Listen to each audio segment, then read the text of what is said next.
తగలబెట్టండి sir Niranjan గారు. తెలుసు కదా, నాకు తెలుసు కదా, మళ్ళీ ఎందుకు చెప్తున్నారా అనకండి. ఎందుకంటే ఇది సినిమా పేరు. సిద్ధు జొన్నలగడ్డ హీరోగా, నీరజ కోన డైరెక్షన్లో, రాశి ఖన్నా, శ్రీనిధి శెట్టి హీరోయిన్లుగా వచ్చిన సినిమా తెలుసు కదా. అయితే ఈ సినిమా చూడగానే ఫస్ట్ నాకు ఒకటే అనిపించింది, ఎవడ్రా నా ఎక్స్ కదా నా కదా తీసుకెళ్ళి నీరజ కోనకు చెప్పింది. లిటరల్గా నాకే కాదు, సిద్ధు జొన్నలగడ్డ అండ్ శ్రీనిధి క్యారెక్టర్స్ చూస్తే కంప్లీట్గా మనకి మన ఎక్స్ అండ్ మన మెంటాలిటీ, అంటే కొంతమంది అబ్బాయిలు వైస్ వర్సా ఉండొచ్చు, అంటే అటు ఇటు అవ్వచ్చు అబ్బాయిలు అమ్మాయిలు, but still most of the అబ్బాయిలు అండ్ ప్రజెంట్ జనరేషన్ అమ్మాయిలు 100% ఇలాంటి క్యారెక్టర్స్గానే ఉంటారు. అండ్ ఈ సినిమాలో దాన్ని నీరజ కోన డైరెక్టర్ అద్భుతంగా చూపించింది. అందుకే ఈ సినిమా చూడగానే ఫస్ట్ ఇంప్రెషన్ మనందరికీ రే మామా ఇది నా స్టోరీరా అనిపిస్తుంది. మూవీలో ముఖ్యంగా కొన్ని డైలాగ్స్, ఈ జనరేషన్ అమ్మాయిలు చెప్పే డైలాగ్స్ హీరోతో చెప్పించి అమ్మాయిలకు ఒక రకంగా కౌంటర్ ఇచ్చారు డైరెక్టర్ నీరజ కోన. సినిమా కంప్లీట్గా సరోగసి చుట్టూ తిరుగుతుందని చెప్పేసి మనకి సినిమా రిలీజింగ్ ముందు నుంచి మనకి డైరెక్టర్ కూడా దాదాపుగా చెప్పేశారు కూడా. సో 100% ఆవిడ చెప్పినట్టు అండ్ ముందు నుంచి వస్తున్న రూమర్స్ ప్రకారం సినిమా సరోగసి మీదే ఉంటుంది. బట్ సినిమాలో ఆ పాయింట్ని ఇంతకు ముందు ఎప్పుడు ఏ సినిమాలోనూ యూజ్ చేసుకోలేని స్టైల్లో హీరో క్యారెక్టర్ ఎలివేషన్ చేయడం కోసం యూజ్ చేసుకున్నారు ఈ సినిమాలో నీరజ కోన. అండ్ ఆ విషయంలో నిజంగా ఆవిడకి హ్యాట్స్ ఆఫ్ చెప్పాల్సిందే. అండ్ సినిమాలో ఒక డైలాగ్ ఉంటుంది హీరోది, ఫస్ట్ నుంచి లాస్ట్ వరకు ఆ డైలాగ్ మెయింటైన్ చేస్తాడు. అండ్ లిటరల్గా ఆ డైలాగ్కి హీరో 100% న్యాయం చేశాడు. డెఫినెట్గా ఆ డైలాగ్ని ఎప్పటికప్పుడు ఆ డైలాగ్ని తన క్యారెక్టరైజేషన్తో అండ్ తన డామినేషన్తో సినిమాలో తన డైలాగ్ని 100% ప్రూవ్ చేసుకుంటూ వస్తాడు లాస్ట్ వరకు అండ్ లాస్ట్ క్లైమాక్స్లో కూడా. ఇక స్టోరీ విషయానికి వస్తే, హీరో అనాథ అండ్ హీరో పెళ్లి చేసుకుని ఒక మంచి ఫ్యామిలీ కావాలనుకుంటాడు. చిన్నప్పటి నుంచి కూడా అదే థాట్లో ఉంటాడు. అండ్ మనకి ఫస్ట్ ఆ ఫ్లాష్ బ్యాక్ చూపించారు కాబట్టి రాశి ఖన్నాతో ఓపెన్ అవుతుంది అండ్ రాశి ఖన్నాని పెళ్లి చేసుకుంటాడు అలా ఉండాలని. బట్ స్టిల్ ఒక అనుకోని ప్రాబ్లం రావడం వల్ల వాళ్ళ లైఫ్లోకి శ్రీనిధి శెట్టి వస్తుంది. ఇక్కడ ట్విస్ట్ ఏంటంటే శ్రీనిధి శెట్టికి అండ్ సిద్ధు జొన్నలగడ్డకి ఒక పెద్ద ఫ్లాష్ బ్యాక్ ఉంటుంది.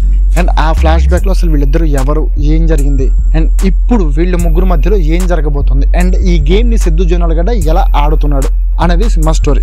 ఫైనల్గా ఎవరు విన్ అవుతారు అనేది మనం సినిమాలో చూడాలి. అయితే సాధారణంగా ఇద్దరు అమ్మాయిల మధ్య నలిగిపోయి హీరోల కథలు మనం చాలా చూసాం. ఇద్దరు అమ్మాయిల మధ్యలో ఇరుక్కుపోయినప్పుడు హీరో ఏం చేస్తాడంటే గదిలో దూరి ఏడుస్తుంటాడు.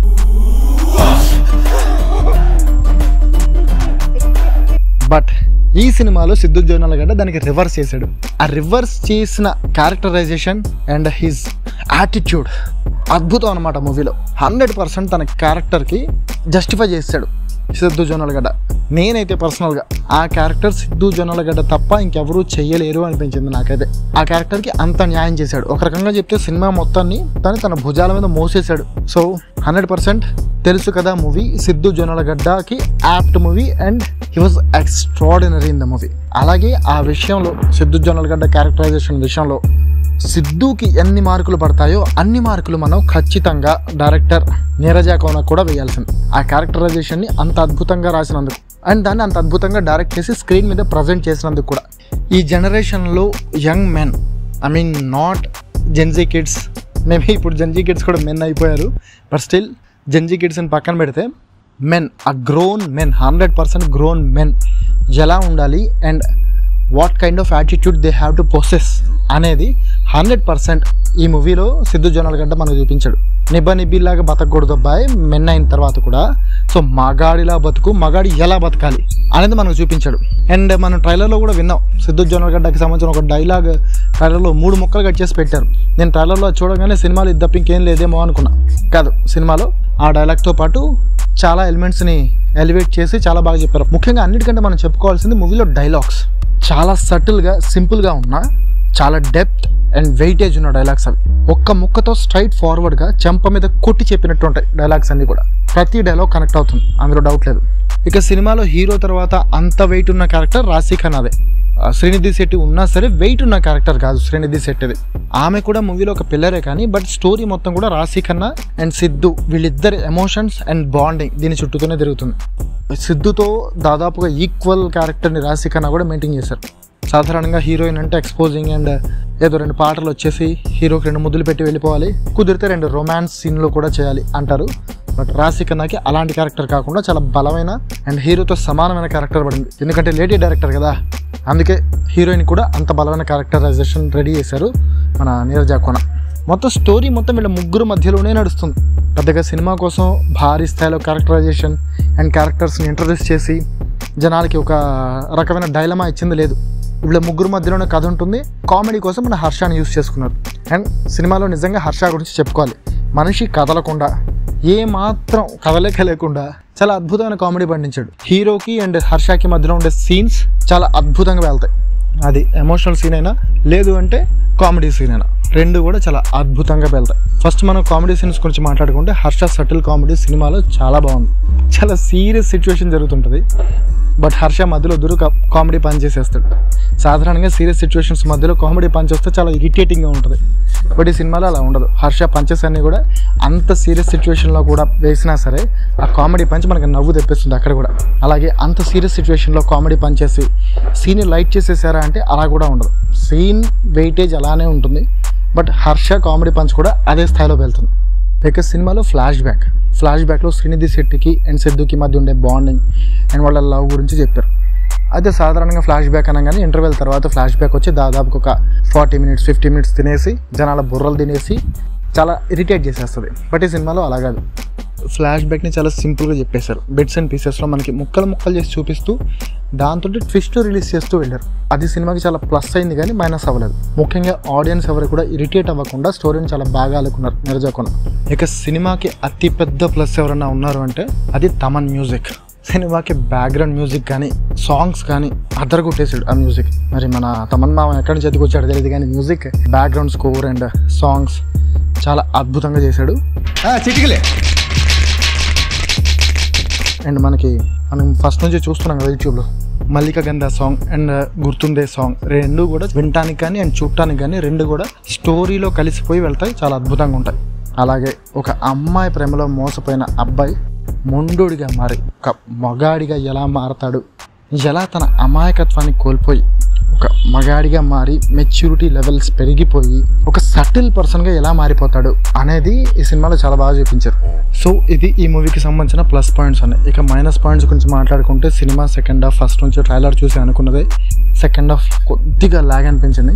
అనవసరమైన సీన్ ఒకటి రెండు అలా క్రియేట్ చేసి పెట్టారు సినిమాని కొంచెం పొడిగించడం కోసం అనిపించింది. అలాగే సిద్ధు క్యారెక్టర్ ఎంత సటిల్గా ఎంత మ్యాన్లీగా కొద్దిగా సైకాటిక్గా అన్ని రకాలుగా ఉన్నా సరే అంటే తన పాయింట్ని చాలా బలంగా చెప్తున్నాడు అనిపిస్తున్నా అక్కడక్కడ ఎక్కడో కన్ఫ్యూజ్ అయిపోయాడు, ఆ క్యారెక్టర్ కన్ఫ్యూజ్ అవుతుంది అనిపిస్తుంది. అండ్ సినిమా ఫైనల్లో అంతా సుఖాంతం అయిపోతుంది.